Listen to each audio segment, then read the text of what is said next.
আসসালামু আলাইকুম। আশা করি সবাই খুব ভালো আছেন।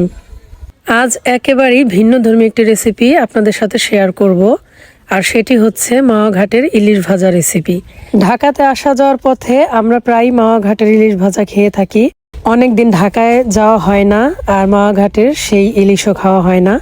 তো পরিবারের সবাই মিলে প্ল্যান করলাম যে বাসায় যদি এরকম একটা এনভায়রনমেন্ট ক্রিয়েট করা যায় তাহলে কেমন হয়। তো যেই ভাবা সেই কাজ। তো এই রেসিপির জন্য আমি প্রথমে লবণ, হলুদ আর মরিচের গুঁড়া দিয়ে ইলিশ মাছ মাখিয়ে 15 থেকে 20 মিনিটের মতো রেস্ট করতে দিয়েছি।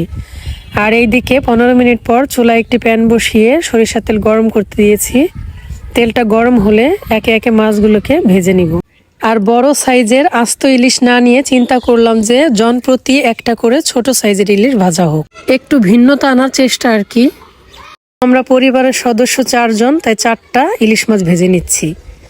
আর শুধু কিন্তু ইলিশ মাছ ভাজাই হবে না, একেবারে ইলিশের লেজ ভর্তা, আলু ভর্তা, বেগুন ভাজা, পাতলা ডাল এবং সেই সাথে মরিচ ভর্তাও কিন্তু হবে। তো আপনারা সবাই ভিডিওটি মনোযোগ দিয়ে দেখতে থাকুন, আশা করি আপনাদের কাছে খুবই ভালো লাগবে। মাছগুলো উল্টে পাল্টে বেশ মুচমুচে করে ভেজে নিব।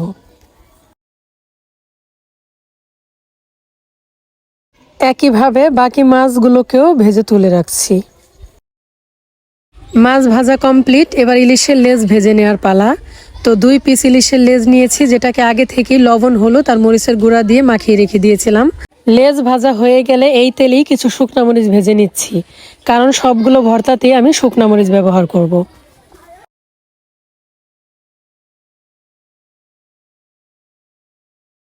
একই তেলে বেগুন ভেজে নিব। তো বেগুনগুলোকে আগে থেকে লবণ, হলুদ দিয়ে মাখিয়ে রেখেছিলাম। ভিডিওটা এমনিতেই অনেক বড় হয়ে যাবে, তাই এই ছোট ছোট বিষয়গুলোকে স্কিপ করেছি। এরপরও ভিডিওটা বেশ বড় হবে, তাই সবাইকে অনুরোধ করছি একটু ধৈর্য ধরে মনোযোগ দিয়ে দেখার জন্য। বেগুন ভাজা ডান। এবার এই তেলের মধ্যেই লবণ, হলুদ দিয়ে মাখানো পেঁয়াজ, মরিচ কুচি ভেজে নিচ্ছি। ইলিশ ভাজার পর অবশিষ্ট তেলে ভেজে নেওয়া এই পেঁয়াজ, মরিচ কুচি খেতে কিন্তু অসাধারণ লাগে। এটার মধ্যে অন্যরকম একটা ফ্লেভার থাকে।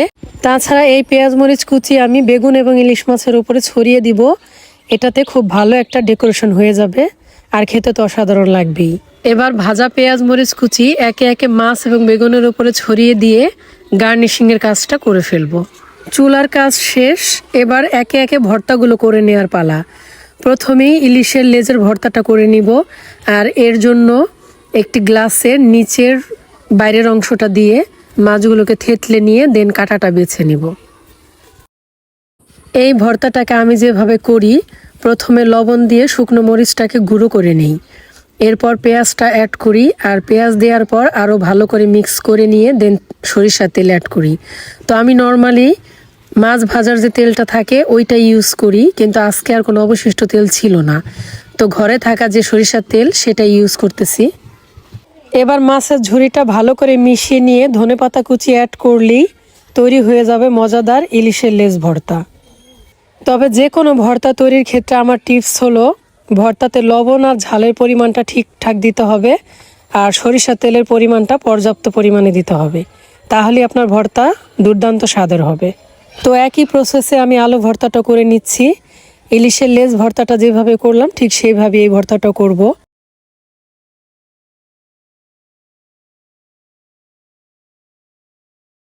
এবার একইভাবে মরিচ ভর্তাটা করে নিব।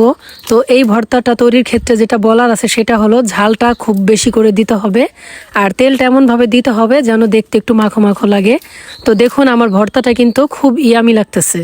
তো সব কিছু রেডি হয়ে গেছে, এবার একবার করে দেখিয়ে দিচ্ছি। ইলিশ মাছ ভাজা, ইলিশের লেজ ভর্তা, আলু ভর্তা, মরিচ ভর্তা, বেগুন ভাজা, আর সাথে পাতলা ডাল। মাওয়া ঘাটের মতো করে এরকম একটি আয়োজন কিন্তু চাইলেই খুব সহজে বাসায় করা যায়। তাছাড়া অনেকেরই কমপ্লেন থাকে মাওয়া ঘাটে ইলিশের প্রচুর দাম নেয়। তো পছন্দ মতো ইলিশ বাসায় কিনে এনে এরকম একটি আয়োজন করলে কিন্তু ব্যাপারটা মন্দ হয় না।